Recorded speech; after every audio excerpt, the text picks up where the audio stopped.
الحمد للہ رب العالمین الصلاۃ والسلام علی خاتم النبیین وعلی آلہ وصحبہ اجمعین اما بعد فاعوذ باللہ من الشیطان الرجیم بسم اللہ الرحمن الرحیم قال اللہ تعالی فی سورۃ آل عمران لا یغرنک تقلب الذین کفروا فی البلاد۔ ترجمہ: اے پیغمبر، کافروں کا شہروں میں چلنا پھرنا تمہیں دھوکہ نہ دے۔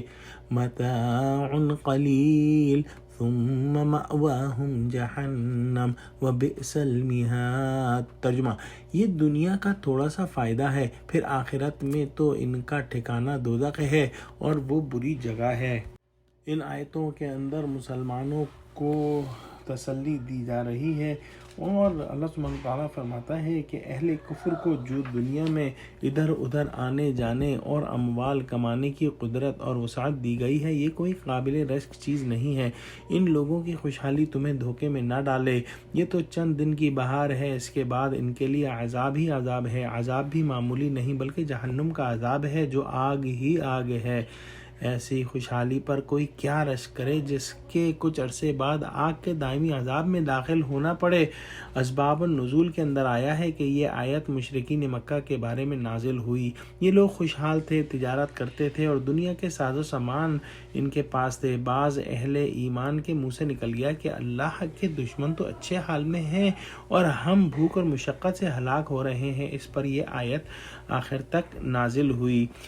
جہنم کے بارے میں کہیں بئس المصیر اور کہیں بئس المہاد فرمایا ہے اور کہیں دوسرے الفاظ میں اس کا برا ٹھکانہ ہونا بتایا گیا ہے۔ یہاں پر بئس المہاد یعنی برا بچھونا بیان فرمایا ہے۔ سیاق کلام کے اعتبار سے نہایت ہی برمحل ہے، کیونکہ جو لوگ اصحاب اموال ہوتے ہیں، دنیاوی چیزوں کے ہونے کے ساتھ ساتھ ان کے اندر جہاں جو ہے وہ عمدہ کھانا پینا اور لباس وغیرہ ہوتا ہے، اس کے ساتھ ہی بستر بھی نہایت عمدہ اور نرم ہوتے ہیں۔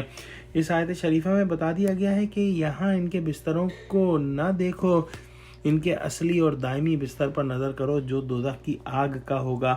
وہاں آرام کا نام نہیں ہے اور نیند آنے کا گمان تک نہیں۔ نزول قرآن کے وقت سفر کے ذرائع جو ہیں وہ چوپائے تھے، یعنی گھوڑے، اونٹ، خچر وغیرہ۔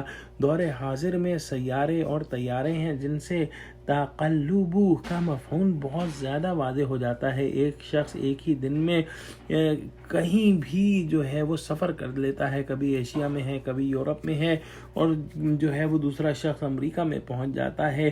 ایشیا والوں کے لیے افریقہ اور آسٹریلیا ایسے ہیں جیسے کبھی وہ 3 میل کی مسافت تک جا کر واپس آتے تھے۔ یہ تقلب کا بہت بڑا مصداق ہے۔ قرآن مجید میں یہ جو لفظ آیا ہے یہ قیامت تک آنے والی سواریوں کو شامل ہے اور یہ مضمون جو ہے وہ سورہ مومن میں بھی بیان ہوا ہے۔ دعا کرتے ہیں کہ اللہ سبحانہ وتعالی ہم کو قرآن کا فہم عطا فرما اور ہم کو کافروں کی کسی بھی چیز پر رشک کرنے والا نہ بنا۔ ہم کو ایمان پر ثابت قدم رکھ اور ہم کو بصیرت کی آنکھ عطا فرما۔ آمین۔ وآخر دعوانا الحمد للہ رب العالمین۔ السلام علیکم ورحمۃ اللہ وبرکاتہ۔